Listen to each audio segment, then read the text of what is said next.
दोस्तों, आप सब लोग कैसे हैं? उम्मीद करता हूँ आप सब लोग ठीक होंगे। दोस्तों, आप सबका मेरे YouTube चैनल अपराध की कहानी में स्वागत है। आज की कहानी एक शादीशुदा महिला की है जिसने अपने आशिक के साथ मिलकर अपने पति को मरवा दिया है।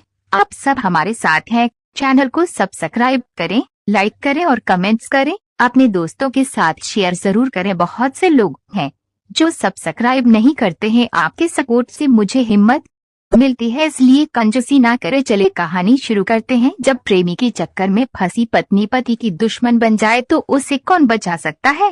प्रतिभा ने प्रेमी ऋषि के साथ मिलकर पति के साथ यही किया, लेकिन कृष्णा आगरा के थाना सदर के अंतर्गत आने वाले मधुनगर इलाके में अपने माँ बाप और भाई अवनीत के साथ रहता था।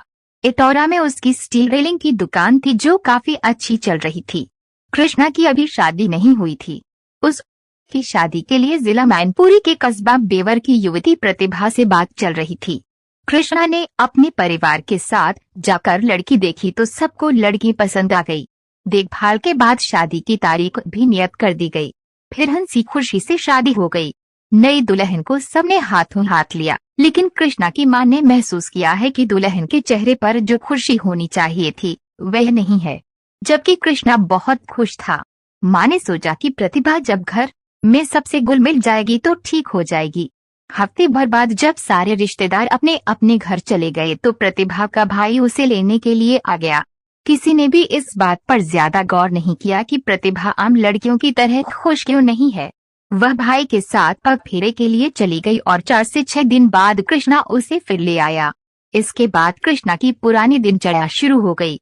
इसी बीच आगरा की आवास विकास कॉलोनी का रहने वाला ऋषि कठेरिया उसकी दुकान पर आने जाने लगा। ऋषि ठेके पर मकान बना कर देता था। धीरे धीरे कृष्णा का ऋषि के साथ व्यापारिक संबंध जुड़ने लगा। ऋषि कृष्णा को स्टील रेलिंग के ठेके दिलवाने लगा। दूसरी ओर प्रतिभा का व्यवहार परिवार वालों की समझ में नहीं आ रहा था।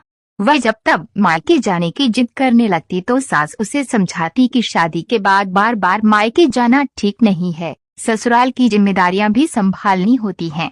एक दिन प्रतिभा ने कृष्णा से कहा कि उसे अपने माँ बाप की याद आ रही है, वह अपने मायके जाना चाहती है।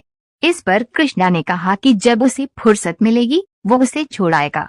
ठीक उसी समय प्रतिभा के मोबाइल पर किसी का फोन आया तो प्रतिभा ने फोन ये कहकर काट दिया कि वे फिर बात करेगी, लेकिन मायके जाने की बात पर वह अड़ी रही।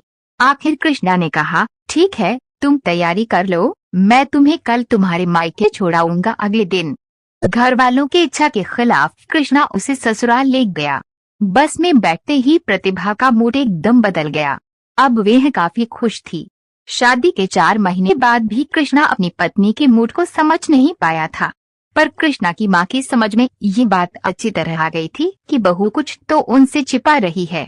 प्रतिभा ने मायके जाने से पहले फोन द्वारा किसी को खबर तक नहीं दी थी।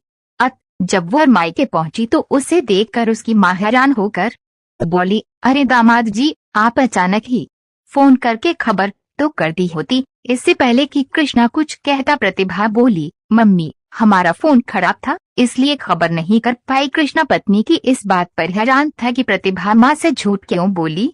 उसने महसूस किया है कि उसकी सास लक्ष्मी के माथे पर बल पड़े हुए थे।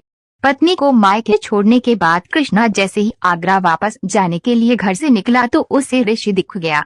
उसने पूछा, अरे ऋषि, तुम यहाँ कैसे? मैं गुप्ता जी से मिलने आया हूँ। उसने एक घर की ओर इशारा करते हुए कहा, वह रहा गुप्ता जी का घर। अरे वो तो प्रतिभा के चाचा का घर है। कृष्णा बोला, हाँ वही गुप्ता जी, मेरे पुराने जानकार हैं, ऋषि ने कहा। कृष्णा हैरान था।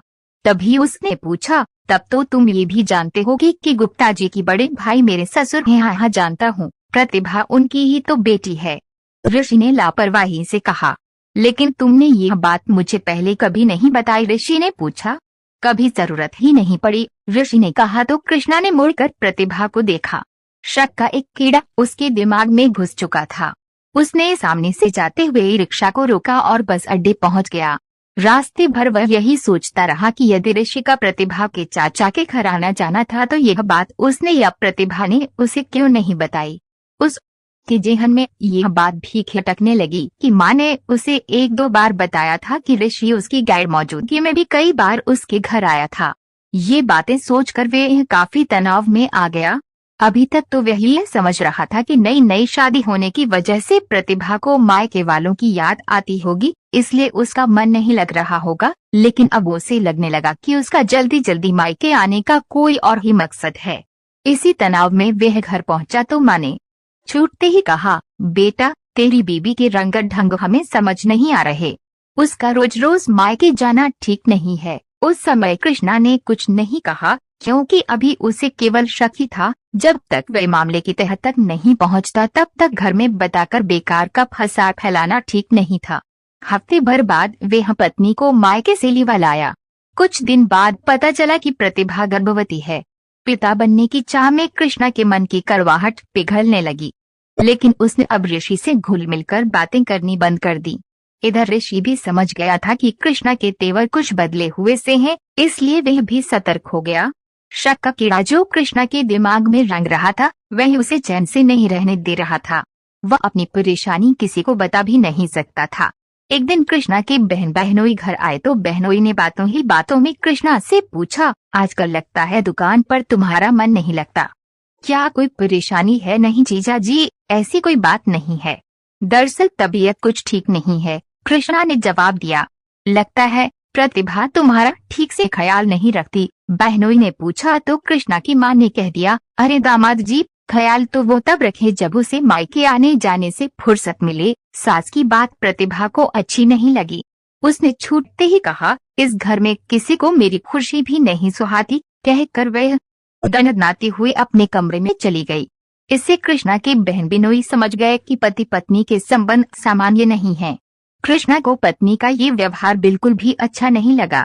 बहन बहनोई तो चले गए, लेकिन कमरे में आने के बाद उसने प्रतिभा को 2 तमाचे जड़ते हुए कहा, अपना व्यवहार सुधारो वरना अच्छा नहीं होगा। अब इससे ज्यादा बुरा क्या होगा कि तुम्हारे जैसे आदमी के साथ मेरी शादी हो गई, कहकर प्रतिभा बेड पर जाकर बैठ गई।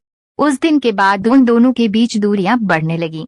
दूसरी ओर प्रतिभा रात में देर देर तक ऋषि के साथ मोबाइल पर बातें करती। एक दिन कृष्णा की नींद खुल गई तो उसने देखा कि प्रतिभा किसी से बातें कर रही थी। वह समझ गया कि ऋषि से ही बातें कर रही होगी। कृष्णा समझ गया कि प्रतिभा अब बापे से बाहर होती जा रही है, पर करे तो क्या करे, ये उसकी समझ में नहीं आ रहा था। इसी बीच प्रतिभा ने एक बेटी को जन्म दिया। पूरे घर में जैसे खुशी छा गई। बच्ची का नाम राधिका रखा गया। कृष्णा को उम्मीद थी कि मां बन जाने के बाद शायद प्रतिभा के व्यवहार में कोई फर्क आ जाए, पर ऐसा हुआ नहीं। कृष्णा को इस बात की पुष्टि हो गई थी कि ऋषि के साथ प्रतिभा के नाजायज संबंध शादी से पहले से थे। चूंकि ऋषि शादीशुदा था, इसलिए उसके साथ शादी करना प्रतिभा की मजबूरी थी। प्रतिभा के माँ बाप को सब कुछ मालूम था, इसलिए उन्होंने बेटी को कृष्णा के गले बांध दिया और सोचा कि शादी के बाद सब कुछ ठीक हो जाएगा। लेकिन प्रतिभा का रवैया नहीं बदला। कृष्णा अपनी बेटी को बहुत प्यार करता था। वह प्रतिभा को भी खुश रखने का भरसक प्रयास करता था, लेकिन अपनी परेशानी घर में किसी को बता नहीं पा रहा था। जबकि प्रतिभा के व्यवहार से कोई भी खुश नहीं था। धीरे धीरे समय गुजर रहा था। मौका मिलते ही प्रतिभा चोरी छिपे ऋषि से यहाँ वहाँ मिल लेती, पर वह जानती थी कि कृष्णा जैसे व्यक्ति के साथ वह पूरा जीवन नहीं गुजार सकती। दूसरी ओर ऋषि भी शादीशुदा था। उसे लगता था कि उसका जीवन कटी पतंग की तरह है। प्रेमी ने कभी उसे इस बात के लिए आश्वस्त नहीं किया कि वे उसे अपने साथ रख सकता है। संभवत इसी कश्मकश में प्रतिभा भी समझ नहीं पा रही थी कि वे यह करे तो क्या करे। कृष्णा से छुटकारा पाने के बारे में वह सोचने लगी, पर वह जानती थी कि मायके वाले भी ऋषि के कारण उसके खिलाफ थे। इसी बीच कृष्णा ने 25 लाख रुपए में अपनी एक जमीन बेच दी। वह रकम उसने घर में ही रख ली थी। यह बात प्रतिभा को पता चल गई थी और अचानक उसे लगा कि पति के इस पैसे से वे यह प्रेमी को बाध्य कर देगी कि वे उसके साथ अपनी दुनिया बसा ले। प्रेमी को पाने की धुन में वे गुनहगार बनने को भी तैयार हो गई। एक दिन उसने ऋषि को फोन करके कहा कि वे उसे बड़ा फायदा करा सकती है। ऋषि हंसने लगा, अरे तुम तो हमेशा ही मुझे खुशियाँ देती हो, लेकिन तुम तो मुझे केवल सपने ही दिखाते हो जो आंखें खुलते ही टूट जाते हैं। प्रतिभा ने क्लल्क स्वर में कहा, प्रतिभा, ये बात तुम अच्छी तरह जानती हो कि मेरी मजबूरियां क्या है। मेरी पत्नी है, बच्चे हैं, मैं उन्हें किसके सहारे छोड़ सकता हूँ? ऋषि ने कहा। प्रतिभा गुस्से में भर उठी, तो मुझसे प्यार क्यों किया? क्यों मुझे झूठे सपने दिखाए? तुमने तो सिर्फ अपना मतलब पूरा किया है, तुम्हें तो कभी मुझसे प्यार था ही नहीं। प्रतिभा ने उस दिन ऋषि को साफ साफ कह दिया, या तो तुम मुझे अपने साथ रखो, अन्यथा मैं तुम्हारी जिंदगी से दूर चली जाऊंगी। समझ लो, मैं आत्महत्या भी कर सकती हूँ, जिसका दोष तुम्हारे ऊपर आएगा। ऋषि ऐसे किसी पचड़े में नहीं पड़ना चाहता था। उसने उस दिन प्रतिभा को किसी तरह समझा बुझा दिया कि वह कुछ सोचेगा। तभी प्रतिभा ने धीरे से कहा, कृष्णा ने अपनी जमीन बेची है, 25 लाख की बिकी है। ऋषि के कान खड़े हो गए। प्रतिभा ने आगे कहा, इन 25 लाख के सहारे हम कहीं दूर जाकर अपनी दुनिया बसा सकते हैं। तुम पागल हो गई हो क्या? चोरी के इल्जाम में जेल भिजवाओगी हमें? ऋषि ने कहा। लेकिन वो जानता था कि प्रतिभा उसके प्यार में अंधी है और थोड़ा बहुत लाभ उसे हो सकता है। ऋषि ने उसे 2 दिन बाद किसी होटल में मिलने को कहा। इसके बाद ऋषि को भी लालच आ गया। उसने प्रतिभा से फोन पर बात की। प्रतिभा ने उससे साफ कह दिया, मैं तो सिर्फ तुम्हारे साथ रहना चाहती हूँ, लेकिन कृष्णा हमारी खुशियों की राह में रोड़ा बना हुआ है। फिर एक दिन बेटी को डॉक्टर को दिखाने का बहाना कर प्रतिभा घर से निकली और एक कॉफी हाउस में ऋषि से मिली। दोनों ने मिलकर एक षड्यंत्र रचा, जिसमें कृष्णा को रास्ते से हटाने की बात तय कर ली गई। नादान प्रतिभा प्रेमी की आशिकी में अंधी हो चुकी थी। उसे भला बुरा नहीं सूझ रहा था। उसने यह भी नहीं सोचा कि उसकी 9 माह की बेटी का क्या होगा।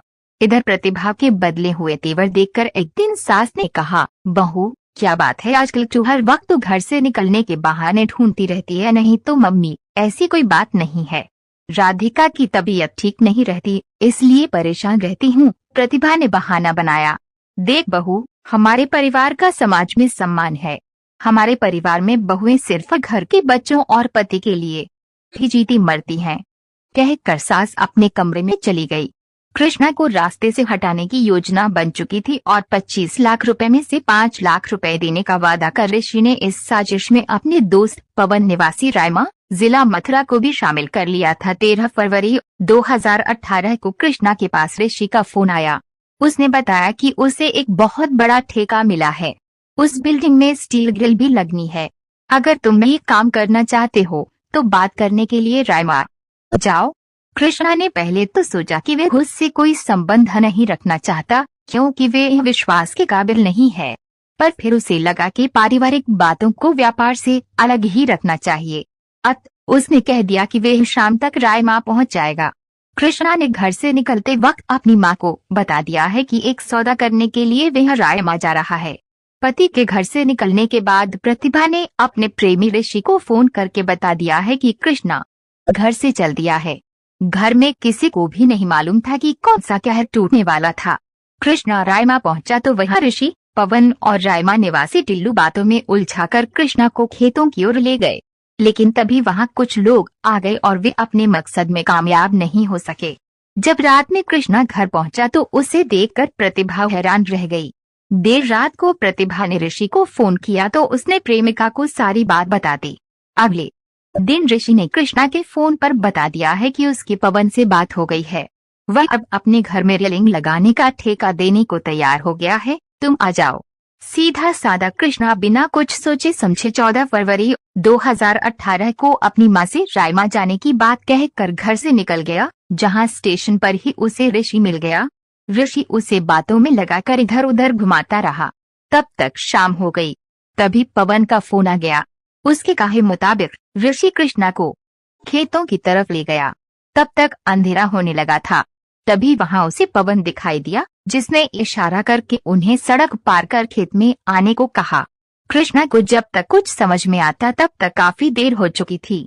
वहीं टिल्लू भी आ गया तो कृष्णा ने कहा, अगर तुम्हें सौदा मंजूर है तो अब जल्दी से कुछ एडवांस दे दो। रात ही हो रही है, मुझे घर पहुंचना है। प्रतिभा इंतजार कर रही होगी। यह सुनते ही पवन हंसने लगा। ओह क्या, सचमुच तेरी बीबी तेरा इंतजार करती है। हमें तो ये पता है कि वह ऋषि का इंतजार करती है। कृष्णा की समझ में अब कुछ कुछ आने लगा था। उसने कहा, ये क्या बदतमीजी है, जल्दी करो मुझे जाना है। ये कहते हुए वह अपनी बाइक की तरफ बढ़ा, लेकिन तीनों झपट कर उसे खेत के अंदर ले गए और डंडों से उसकी पिटाई शुरू कर दी। डंडों से पीट पीट कर उन्होंने उसकी हत्या कर लाश वहीं छोड़ दी और चले गए। इधर कृष्णा घर नहीं पहुंचा था। घर से जाने के बाद उसने कोई फोन भी नहीं किया था। उसका फोन भी स्विच ऑफ आ रहा था। सभी रिश्तेदारों को फोन कर पूछ लिया गया, पर वह कहीं नहीं था। अंततः आगरा के थाना सदर में उसकी गुमशुदगी लिखवा दी गई। प्रतिभा के मायके वालों को फोन किया गया तो प्रतिभा के भाई ने कहा कि ऋषि से पूछताछ करें। थाना प्रभारी नरेंद्र सिंह ने सभी थानों को वायरलेस द्वारा कृष्णा की गुमशुदगी की सूचना दे दी। 16 फरवरी को पुलिस को रायमा के खेत में एक लाश मिलने की सूचना मिली, जिसे कृष्णा के भाई अवनीश ने पहचान कर शिनाख्त कर दी।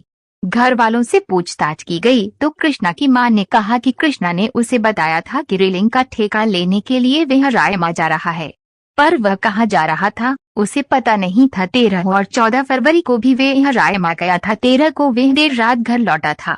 वह नहीं बता पाई कि कृष्णा रायमा में किसके पास गया था। पुलिस टीम हत्यारे की खोजबीन में लग गई। पुलिस की एक टीम बेवर भेजी गई तो प्रतिभा के भाई ने कहा कि उन्हें इस बारे में कुछ भी नहीं पता, लेकिन यदि कृष्णा के दोस्त ऋषि से पूछताछ की जाए तो कुछ पता चल सकता है। जांच अधिकारी ने महसूस किया कि प्रतिभा के मायके वाले कुछ छिपा रहे हैं।